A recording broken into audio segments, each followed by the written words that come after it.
By 1700, Dublin had become the second largest city in the British Empire, surpassed only by London. With a population of around 60,000 at the start of the century, it would grow to nearly 200,000 by 1800. This was a city of extreme contrasts. Grand townhouses stood within sight of some of the worst slums in Europe. Wealthy Protestant landowners controlled the parliament and the streets, while the Catholic majority lived under harsh penal laws that stripped them of property, education, and political rights.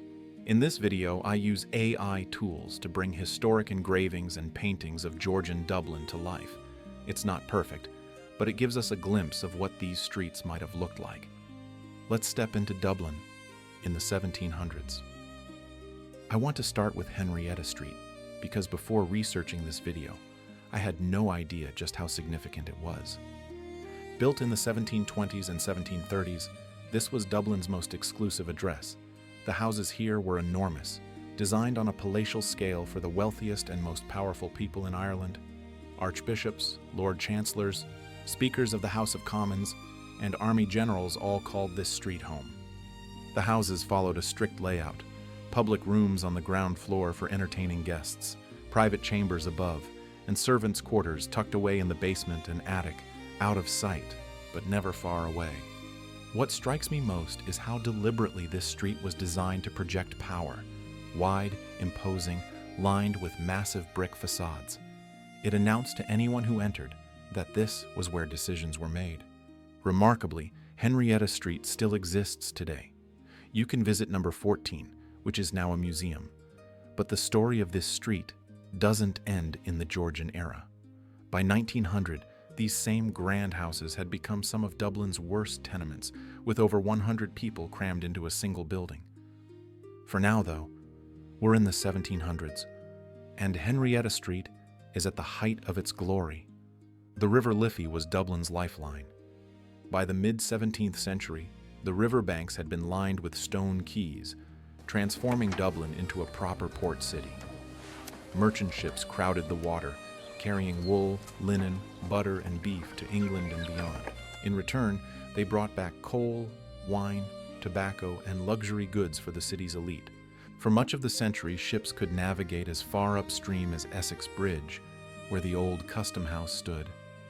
The quays here were constantly jammed. Goods were unloaded by crane, stored in warehouses, and hauled through narrow streets by laborers and carts.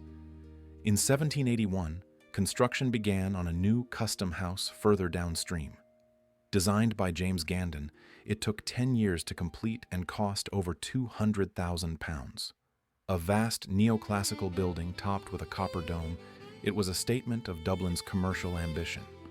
Below the frieze, sculpted heads represent Ireland's 13 principal rivers.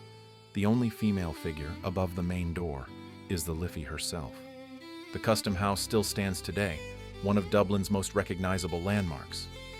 But when it was built, this area was considered almost outside the city, a sign of how quickly Dublin was expanding. Dublin Castle was the center of British rule in Ireland. Originally a medieval fortress, by the 1700s it had been transformed into a Georgian palace. This was where the Lord Lieutenant, the king's representative in Ireland, held court. It was where laws were enforced, taxes collected, and political power concentrated. The castle also hosted Dublin's social season. Masked balls, drawing rooms, and elaborate court functions drew the aristocracy from across the country. For a few months each year, the city came alive with wealth and spectacle. But the castle was also a symbol of control. It housed a garrison of soldiers, ready to suppress any unrest. And in a city where the Protestant minority ruled over a Catholic majority, unrest was never far away. Standing in the courtyard today, it's hard to imagine the tension that must have filled this place. The same stones that witnessed elegant parties also witnessed political prisoners and military force. Dublin Castle remains in use today, now serving the Irish government. Its history is layered, complicated, and impossible to separate from the story of Ireland itself. Behind the grand facades of Georgian Dublin lay a harsher reality. The majority of the city's population did not live in townhouses or elegant squares.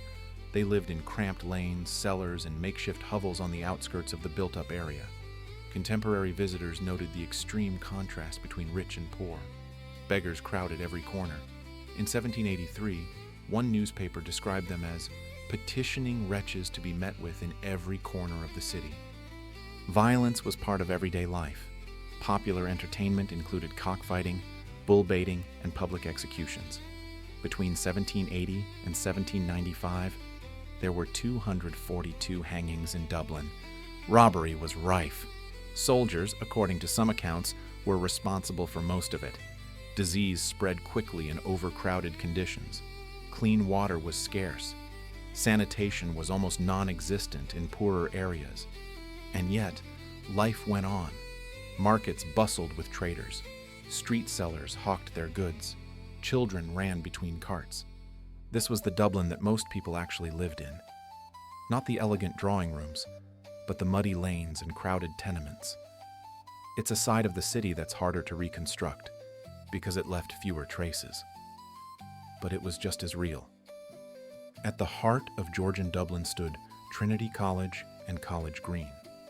Trinity had been founded in 1592, but the 1700s saw it transformed. A new library was completed in 1732, now home to the famous Book of Kells. The campus expanded with grand classical buildings designed to rival the great universities of Oxford and Cambridge. College Green, just outside Trinity's gates, became one of Dublin's most important public spaces. This was where the Irish Houses of Parliament stood, a magnificent building designed by Edward Lovett Pearce and completed in 1731. It was the first purpose-built Parliament building in the world. In 1800, the Act of Union dissolved the Irish Parliament. Dublin lost its political independence, and the building was sold to the Bank of Ireland, which still occupies it today. Walking through College Green now, you can still sense its importance. The buildings remain, but the political power that once filled them has long since moved elsewhere. Standing here, looking back at Georgian Dublin, it's hard not to feel the weight of what came next. The Act of Union in 1800 would end Dublin's golden age.